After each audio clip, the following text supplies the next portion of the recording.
Bienvenue sur le Blabla de Basket. Aujourd'hui, on va parler donc avec Julien d'une nouvelle blessure que vous nous avez envoyée, qui vient d'apparaître donc dans le monde de la NBA. Elle concerne un joueur très connu, Kevin Durant, qui s'est du coup fait une entorse de cheville. Donc c'est une blessure qui est extrêmement fréquente, comme on va le voir dans le basket. Et donc on va en profiter pour parler de son cas à lui, mais également du coup chercher un petit peu à expandre notre intervention sur l'entorse de cheville de manière générale, les méthodes de rééducation, ce qui de notre point de vue semble fonctionner, ce qui de notre point de vue semble moins fonctionner et comment on verrait plutôt les choses se mettre en place. Donc je vais laisser évidemment Julien présenter le joueur pour ceux qui ne le connaissent pas. Donc KD, Kevin Durant pour ceux qui ne connaîtraient pas, c'est le premier prototype des joueurs grands et filiformes qui fait un petit peu tout, tirer, dos au panier, jeu de face, crosser. C'est vraiment son profil qui lui a permis d'arriver en NBA. Ils lui ont laissé vraiment 2-3 ans de développement à l'époque à Seattle pour venir dominer la ligue. Et on va dire au foot, il y avait Messi et Ronaldo, et au basket, on a pu connaître dans cette génération LeBron et KD. Alors, il n'a pas tellement gagné de titre NBA, il a que deux bagues avec Golden State, donc autant dire que c'est un petit peu de la triche, quoi, parce qu'il avait les Avengers avec lui. Mais en dehors de ça, vraiment gros joueur qui déteste les Français. Il a autant une calvasse dégueu qu'il n'aime pas jouer les Français. Donc, je peux te dire que s'il aime pas Evan Fournier, il a un souci avec moi. Et de son canapé de Phoenix, il doit faire des maracas avec les canines. Je peux te le dire quand il apprendra que je l'aime pas. Au moins, c'est dit. Donc, du coup, on va parler un petit peu, avant de parler de la blessure qu'il a subie donc là récemment, on va parler des anciennes blessures qu'il a pu avoir. Donc là, celle, notamment la plus grosse qu'il a pu avoir, elle concerne l'autre jambe, mais ça montre un petit peu la fragilité de son système conjonctif, de ses tissus tendineux, puisqu'en fait, c'est une rupture du tendon d'Achille. Donc, tu vas nous expliquer un petit peu le concept, parce qu'il, mine de rien, il est assez important. Mais donc, du coup, on a une vidéo ici, là, donc en NBA, où il vient se faire son tendon d'Achille. Ouais, Clac. alors c'était lors des finales NBA 2019. Juste avant ça, il avait été blessé, je crois, au gastronémie interne ou externe, je ne sais plus. Il avait une lésion musculaire, donc c'est une partie du mollet. Il avait repris très vite. Ça avait été à la surprise générale. Et le match d'après, bim, rupture du tendon d'Achille sur un départ direct, du coup. Non, pardon, sur un départ. Si, c'est un départ direct. Mm. Donc voilà, grosse lésion qu'il a écarté longtemps des terrains. On sait aussi par rapport à sa morphologie, ça a été aussi une des premières fois où ils ont pas forcé un joueur à prendre du poids. C'était vraiment l'habitude. Les rookies arrivaient, on leur faisait muscu, on leur augmentait leur masse corporelle. Et lui, bah, ils ont fait le choix de ne pas le faire. Ils voyaient qu'il galérait aussi un petit peu à un moment donné. Il est plus monté dans le poids, mais pas très haut. Et il a eu quand même pas mal de soucis tendineux. J'ai vu aussi qu'il a eu plusieurs entorses au niveau des ligaments internes du genou, donc assez particulier. Et là, encore là, sur la grosse entorse qu'on a vue hier soir. Et donc là, c'est la fameuse entorse. Donc on va le voir, on a son pied gauche qui vient heurter le pied adverse et qui vient tourner. Il veut faire un appui décalé ou un hippo steps, comme on appelle ça plus précisément au basket. Il prend le pied, pas de réaction des péronéens. Et bah là, tout son poids du corps dessus. Donc autant dire qu'il l'a bien senti passer, je pense. Ouais. Ouais. Oui, parce que bon, généralement, on discute un petit peu quand les blessures elles sont avec ou sans contact. Bah, là, on va dire que globalement, elle est avec contact puisqu'il Ah bah oui, oui, oui. il Si prend le c'est la... pied adverse. Ouais. Mais par contre, il y a vraiment aucune réaction, quoi. Là, il y a rien du tout qui se passe. Bam, bam, il s'éclate sur toute sa cheville. Et je pense qu'effectivement, ça a dû laisser des séquelles. Du coup, on va vite fait venir voir ce que ça donne au niveau du squelette. Donc, je vais y venir y placer les ligaments. Voilà, qu'on est là. Donc, ça, c'est la cheville, hein. Donc, si je regarde le pied du dessus, on a l'extérieur du pied avec la fibula ici. Le tibia est là. On a le talus, enfin le col du talus, le talus, et on a nos ligaments qui sont ici. Et donc, du coup, on a dessus. Bon, on a le calcanéo-fibulaire qui est forcément qui a sauté. Et après, la question, c'est qu'est-ce qu'il a arraché d'autre? Ça, c'est la grande question. Le côté, on a dit la partie inférieure du Ici. ligament antérieur, donc celui-là, donc la plus petite des parties que vous voyez. Ici, Et ouais. la capsule articulaire qui fait le gros scotch autour de l'articulation. On a ça autour de chaque articulation. Et le prolongement de cette capsule, c'est les ligaments. Donc autant vous Mm. dire que si les ligaments ont pris, la capsule, vu que c'est un gros scotch autour, ça a bien pris. Et ça permet quand même une stabilité au niveau de l'articulation de la cheville. Voilà. Le schéma montre pas forcément la capsule sur la cheville. Donc en gros, ce qu'il faut imaginer, c'est comme un manchon qui enveloppe le tibia, la fibula et le talus. Donc il fait tout le tour et qui vient envelopper tout l'ensemble de la cheville. Et globalement, ce qu'on pense aujourd'hui, notamment quand on s'intéresse un petit peu au niveau cellulaire, puisque on s'intéresse à la composition des ligaments et de la capsule, en fait, on se rend compte c'est globalement la même chose. Donc, en fait, ces ligaments, ils semblent apparaître à l'endroit où la capsule, elle est de plus sollicitée. Donc, c'est des épaississements de la capsule aux endroits où il y a plus de tractions qui ont lieu sur la capsule. Donc, en gros, la capsule se serait épaissie. Et en termes anatomiques, on a défini des parties différentes qu'on a appelées, du coup, les fameux ligaments, mais ce serait que des épaississements de la capsule indiquant la présence de contraintes plus importantes qu'ailleurs à cet endroit-là. Donc c'est pour ça que généralement ça cède à cet endroit-là. Donc nous on suppose que lui a pété, que probablement lui a pété et Après, probablement vu sa carrière, il a dû en avoir entre ce qu'il a fait à oui. On sait pas ce l'entraînement, qui reste non plus, ouais. l'université. Donc peut-être de base, il n'en avait pas. On sait que les basketteurs, surtout les ricains, ils aiment bien se faire strapper en prévention. Ils jouent plus de 100 matchs dans l'année. Donc s'ils ont Mm. déjà eu deux, trois petits trucs, je crois, il a 35 ans, 36 ans, KD. Je pense que lui, il a un peu moins de motivation à faire de la prévention, ou du moins essayer de garder sa cheville solide, entre guillemets. Donc voilà, Mhm. c'est frappé. Là, il y a eu un gros levier de force. On voit aussi sur son appui, il va vachement en avant. Il est loin du corps au niveau de la réception. Ça fait un gros bras de levier. Bah, du coup, on verra. Donc, du coup, maintenant, on va s'intéresser un petit peu à la rééducation. À ce que, alors, toi, tu es vraiment dans le milieu du basket, donc tu as pu voir un petit peu ce qui se proposait. Bon, t'es pas encore en NBA, mais on va imaginer que ça se passe Wait à and peu près. see. Wait and see, c'est ça. On verra ce qui se passe. Euh, de ce qu'on peut voir de manière générale sur les entorses de cheville, en fonction de la gravité, donc du stade de la blessure, on va avoir, et donc du coup le stade est défini par le nombre de ligaments qui va être touché, on va avoir une durée d'immobilisation qui va être plus ou moins grande. Ouais, exactement. Après, ce qui est recommandé, c'est si on peut tester direct sur le terrain, si la douleur le permet, pour avoir une idée. Mais personnellement, je trouve pas que ça soit le plus marquant. Tu sais à peu près, si tu arrives à identifier le type de blessure, tu sais ce qui va être touché. Le plus important, c'est de voir si la syndesmose l'est ou pas. Donc ça, la syndesmose, c'est le petit ligament qui a juste au-dessus, qui donne la stabilité du tibia et du péroné, qui viennent faire la malléole, donc une partie de la cheville. Après, le reste, on réévalue plutôt entre 3 et 5 jours quand l'inflammation commence à diminuer, si on a bien pu comprimer pour limiter l'augmentation de l'œdème. C'est là qu'on va pouvoir tester manuellement les arrêts mous, les arrêts plus durs, les arrêts retardés au niveau de ces ligaments-là. Et donc, une fois qu'on a fini cette période d'immobilisation, donc selon le stade de la lésion, derrière, on va rattaquer la rééducation. Et c'est là où on va avoir plus ou moins de choses à dire, puisqu'on va avoir notamment le grand débat qui existe depuis très très longtemps, plateforme instable, pas plateforme instable, développement des niveaux de force sur la cheville. Ça aussi, c'est quelque chose qu'on voit assez rarement, alors peut-être de plus en plus aujourd'hui, mais qui prend encore beaucoup de temps à arriver. Donc, du coup, dans le haut niveau, des fois, ça met encore plus de temps, puisque révolutionner la rééducation et la préparation physique dans le haut niveau, c'est très très dur. Les gens sont très attachés à ce qu'ils font depuis longtemps. Donc c'est dur de changer les choses. Donc après, on va en parler. Déjà, Pour on peut commencer commencer, par l'immobilisation. ouais, l'immobilisation, oui, commençons par là. Combien de temps on immobilise? Est-ce qu'il faut immobiliser? Quels sont les dégâts causés par l'immobilisation? Donc ça, on en a déjà parlé. Les dégâts causés par l'immobilisation, notamment sur le tissu conjonctif, hein, donc le ligament, la capsule, tout ça, ça fait partie du tissu conjonctif. On sait que quand c'est immobilisé, on va avoir une augmentation du tissu conjonctif. Donc on va avoir une masse de tissu conjonctif qui peut aller, en fait, qui va de 50% à 700% en fonction du délai de cicatrisation. Donc c'est monstrueux. Même Donc en gros, 700. c'est le problème, c'est que du coup, on peut se retrouver avec une énorme masse de tissu conjonctif dans cette zone ici, là. Et le tissu conjonctif, quand il n'est pas de qualité, donc c'est-à-dire que quand il n'y a pas eu suffisamment de contraintes dessus pour guider la cicatrisation et lui redonner une organisation au niveau cellulaire qui soit cohérente, eh bien, ça devient la zone la plus raide de l'ensemble du système. Donc ça Et veut j'ai dire envie de te dire, par empirisme à la cheville, j'ai l'impression, je sais pas pourquoi, mais par empirisme vraiment, ça devient vraiment très raide. Si on immobilise une cheville, on la bouge pas trop, on dit au patient, non, 6 semaines, vous touchez à rien, on se retrouve avec des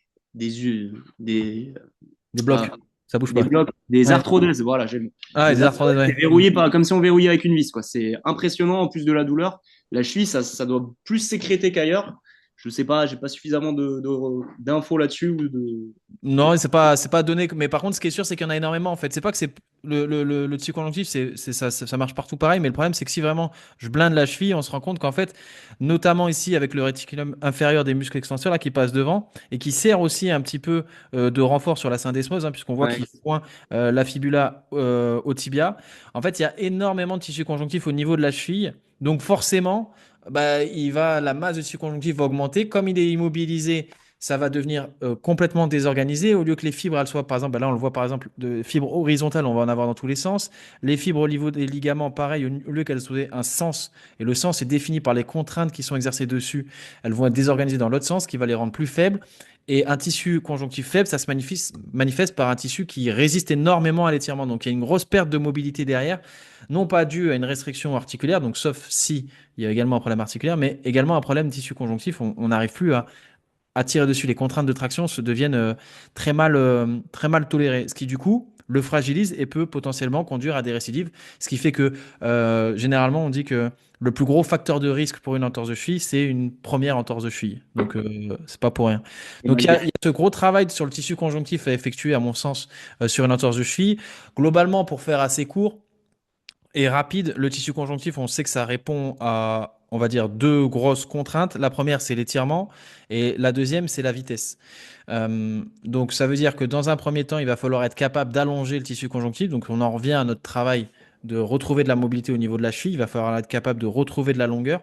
Une fois qu'on a réussi à retrouver de la longueur, il va falloir être capable de remettre de la force dans une position d'étirement, donc notamment grâce à l'isométrie. Et l'isométrie en position d'étirement, ça va permettre à une intensité faible à modérée, donc on dit généralement entre 40 et 70% sur une durée d'environ 2 minutes, de redonner une organisation, une qualité architecturale au tissu conjonctif. Donc ça, c'est pour tout ce qui est biologie, c'est pour améliorer la biologie du tissu conjonctif. Par contre, derrière, il y a une nécessité de mettre de la vitesse et de mettre de l'excentrique rapide pour améliorer la neurologie, donc la capacité à emmagasiner de la force. Donc c'est vraiment deux choses différentes. Il y a deux façons d'aborder la chose qui doivent être faites de manière synchrone pour éviter une asymétrie entre ce qu'on est capable de générer en force et ce que le tissu conjonctif est capable d'emmagasiner. Sinon, ça pète. Pour moi, au basket, du coup, pour en arriver là, il y a vraiment trois teams. Il y en a deux qui sont vraiment pas bonnes, et on va vous parler des délais.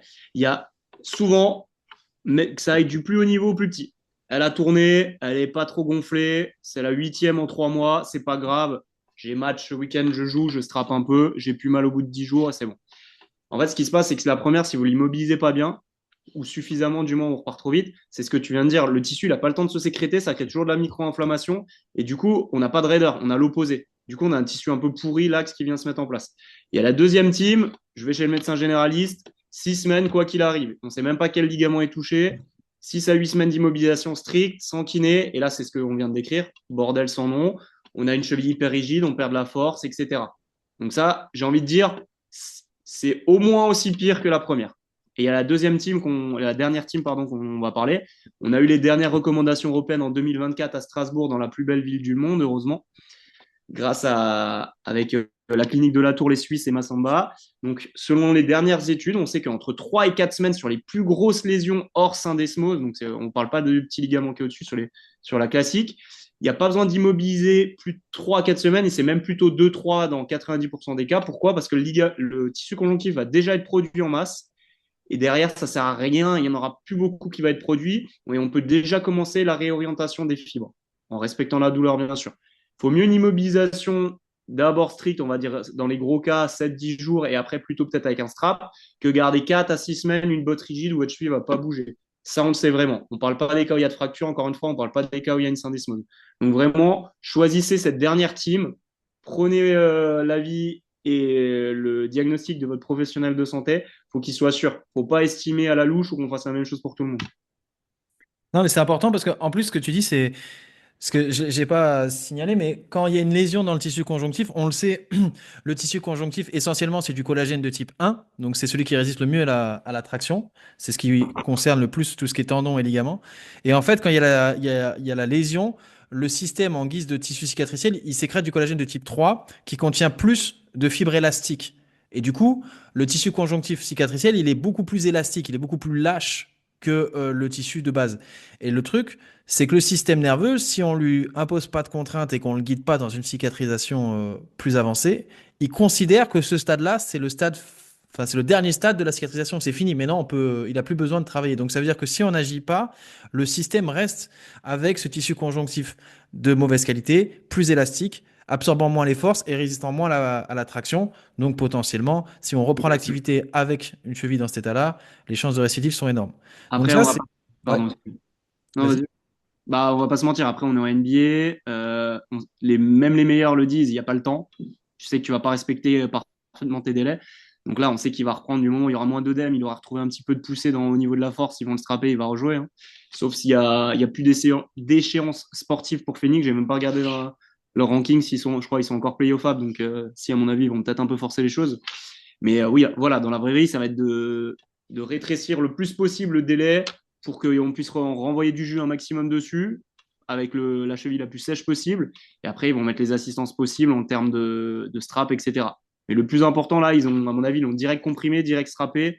La glace, on a des incertitudes maintenant dessus. Si ça vous fait du bien, c'est au niveau antalgique, c'est sûr que ça va un petit peu couper le message de la douleur au niveau du système nerveux. Donc compression surtout, un petit peu de froid si vous voulez, et élévation. Ils ont dû faire ça 24-48 heures.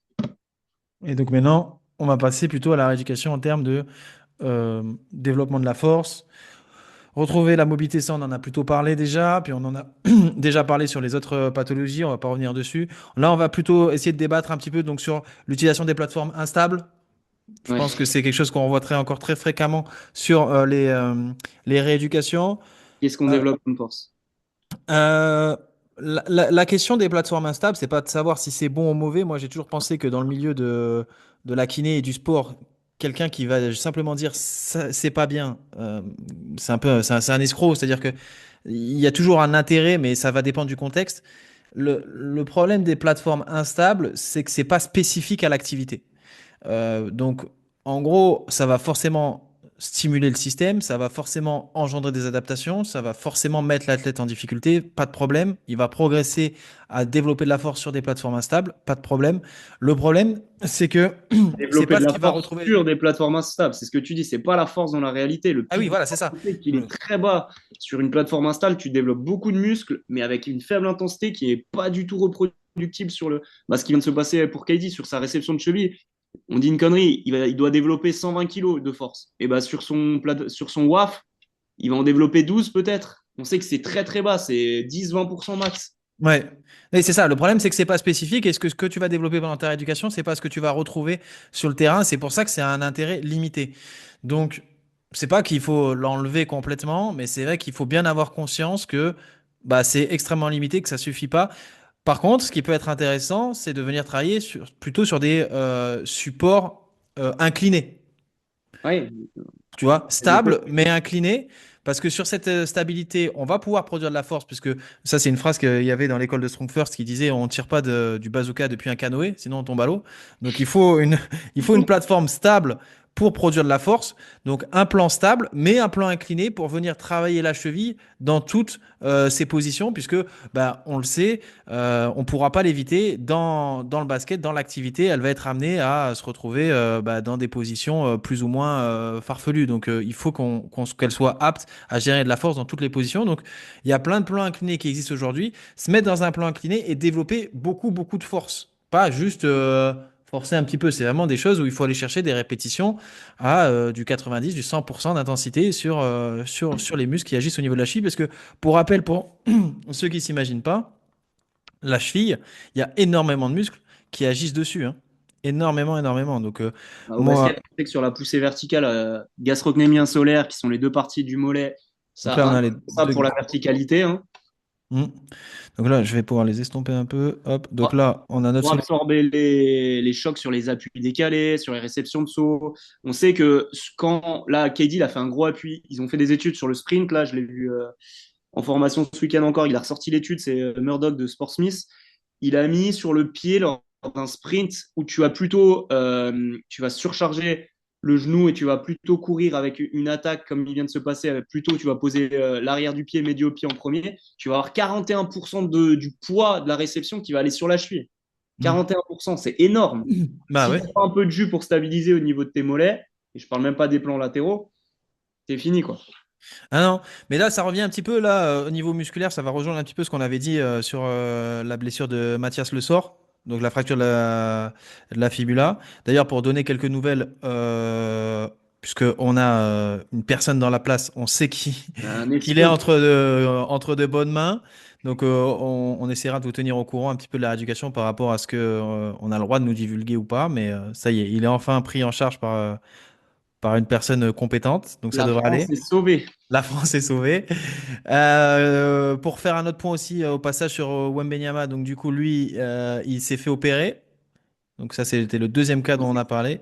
On ne sait pas quoi, ça n'a pas été dit. Ouais, Est-ce que mais c'est. Ils ont retiré le caillot, ils ont mis avec un espèce de. Pour mettre un stent, ils sont rentrés dans une artère ou dans une veine, en l'occurrence, là, du coup, pour enlever et épaissir l'artère avec un petit écarteur. ouais, Ou est-ce qu'il y a eu la récession de la côte? Ça, on ne sait pas. Il n'y a pas d'info du tout, c'est assez bizarre. on attend de Précaution voir. aussi. On attend de voir. Mais du coup voilà, ça c'est pour tenir au courant un petit peu des points qu'on a eus. Et Et pour Kyrie, revenir ici, opéré mercredi, Kyrie. et Kyrie opéré des croisés, du coup ils ont choisi d'opérer. 2 semaines Grande après, surprise. ils lui ont laissé 2 semaines. Non, mais ils lui Ouais. ont laissé 2 semaines. Ouais, 2 semaines on avait parlé de l'importance de la rééducation pré-opération. Donc, ça fait sens. Donc pour revenir ici à notre cheville, on a un ensemble musculaire à travailler qui va être conséquent et sur l'ensemble de ces muscles, il va falloir réussir à venir produire de la force.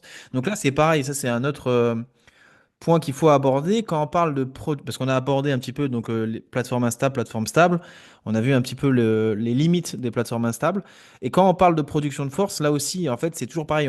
La lentille avec laquelle on perçoit la force va engendrer une rééducation qui va être complètement différente.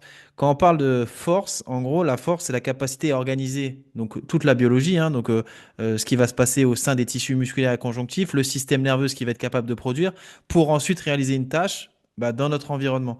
Et comme Julien l'a rappelé, en NBA, enfin au basket, la tâche dans l'environnement, elle nécessite des niveaux de tension qui sont très élevés. Donc ça veut dire que techniquement, on ne peut pas se satisfaire d'exercices où on va venir faire bouger un élastique. Comme on peut Alors ça, voir. entièrement d'accord. Les réducs avec élastique, c'est très bien pour échauffer, mais arrêtez pas 14 séances sur les élastiques. La force générée, c'est dans une. C'est comme si, je sais pas, Val, t'es meilleur que moi en exemple.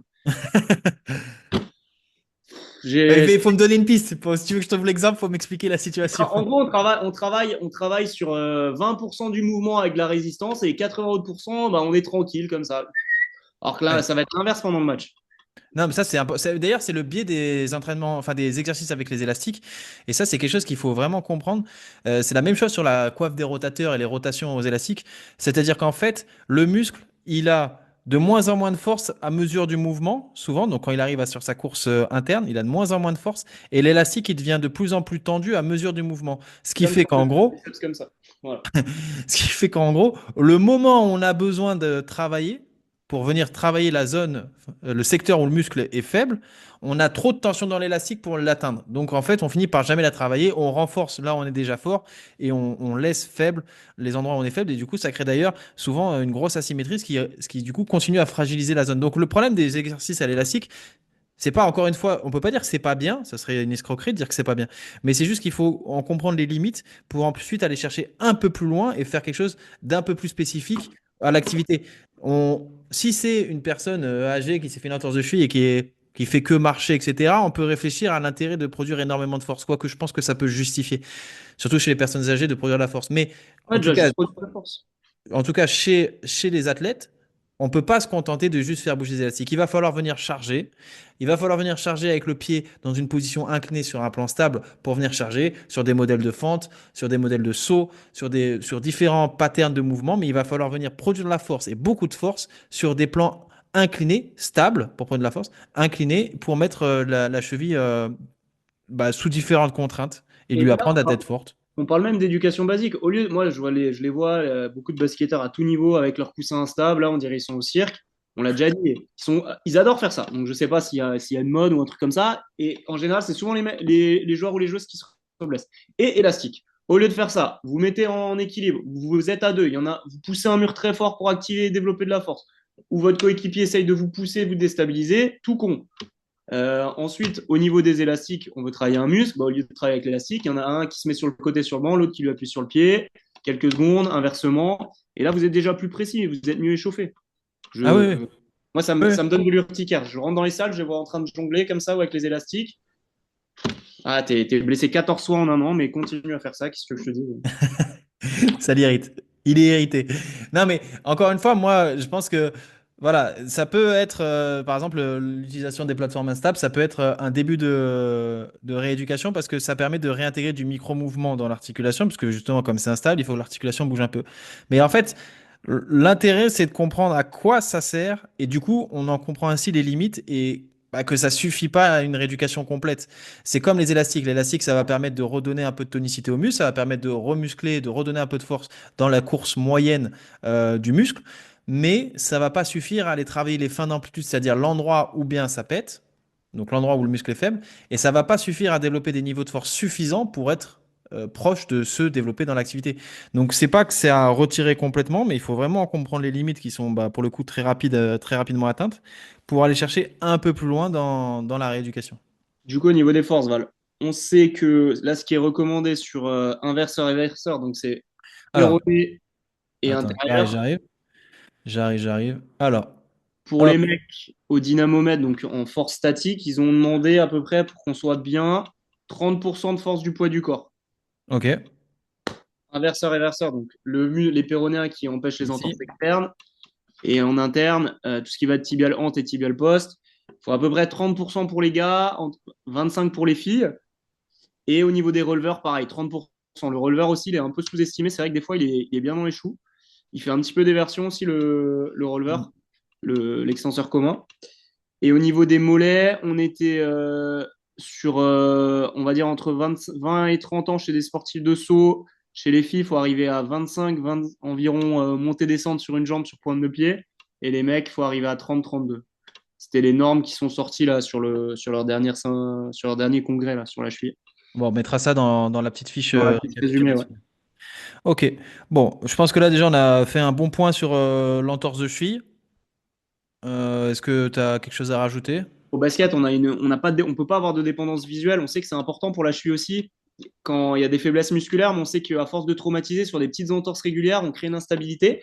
Et dans le modèle de RTL, on voit qu'il y a un problème d'afférent. Donc en gros, si vous voulez, vous fermez vos yeux. Normalement, dans la cheville, on a plein de petits yeux qui nous permettent de stabiliser et de voir comment on est positionné. Bah, ces afférents-là, ils bug à force. On sait qu'on a une perte de prise de message de votre pied, de votre cheville. Et du coup, ça ne va pas être seulement un problème de force. Donc là, il y a des petites choses à faire, des stimulations. C'est une partie des fois qu'on oublie un petit peu trop. Et comme au basket, on ne peut pas être dépendant visuellement, c'est aussi important de l'avoir. Parce qu'on ne peut pas toujours avoir le regard sur les yeux. Ça, on sait que ça aide à mieux contrôler. Donc ça, c'est important de bosser comme ça aussi. Il ne faut pas l'oublier au niveau du basket, il faut le voir dans votre bilan. Mais Et toi, tu t'as deux, trois trucs pour le travail, ça? alors, ouais, en fait, c'est stimulation sensorielle voûte plantaire. Donc, ça peut être, faut pas que ce soit des caresses. Ça va être quelque chose d'un peu désagréable, marcher pieds nus dehors sur des petits gravillons ou frotter sur des picots. Ensuite, il y a tout ce qui est activation du gainage du pied. Ça va être les récepteurs articulaires plutôt. Donc, ça, c'est des choses spécifiques. Ça peut être la MOB. Et il parlait aussi d'activation musculaire globale des muscles plus gros, mais c'est surtout de friction des récepteurs et Mhm. activation des muscles intrinsèques du pied, donc tout ce qui va être gainage du pied. Et Ok. ça, c'est un test qu'on fait sur une jambe, yeux fermés, et on compte le nombre d'erreurs. Bon, on va pas rentrer Non, dans non, les... mais c'est bien d'avoir donné ouais, au moins Et les ça, c'est petits. important au basket de ne pas être dépendant visuellement. On a aussi beaucoup de déstabilisation avec le haut du corps, donc sur les paras défensifs, sur les tirs, sur les contacts. Donc, pas aussi aller aussi chercher, pardon, excusez, aussi chercher des exercices où on va être déstabilisé ou bouger avec le haut du corps pour être plus fonctionnel. Ça, c'est important. D'accord. Donc, être en appui sur la cheville et avoir une déstabilisation qui vienne pas déstabiliser la cheville, mais plutôt le haut du corps. C'est ça, Ouais, hein? faut aussi explorer ça et penser aux afférents. Mais ça va être le professionnel de santé qui va gérer ça ou le prépa. Ok. Bon, bah écoutez, je pense qu'on a fait le point sur cette nouvelle blessure. On va pouvoir clore ce blabla de basket. On essaiera donc évidemment de refaire une fiche résumée avec les informations qui nous semblent les plus importantes. N'hésitez pas à nous donner en commentaire votre avis. Et pareil, hein, comme on a eu cette blessure-là, n'hésitez pas à nous contacter sur les réseaux sociaux ou par email pour nous parler de blessures ou de choses que vous voudriez qu'on aborde sur le thème de la blessure du basket. Donc merci d'avoir suivi ce nouveau blabla de basket.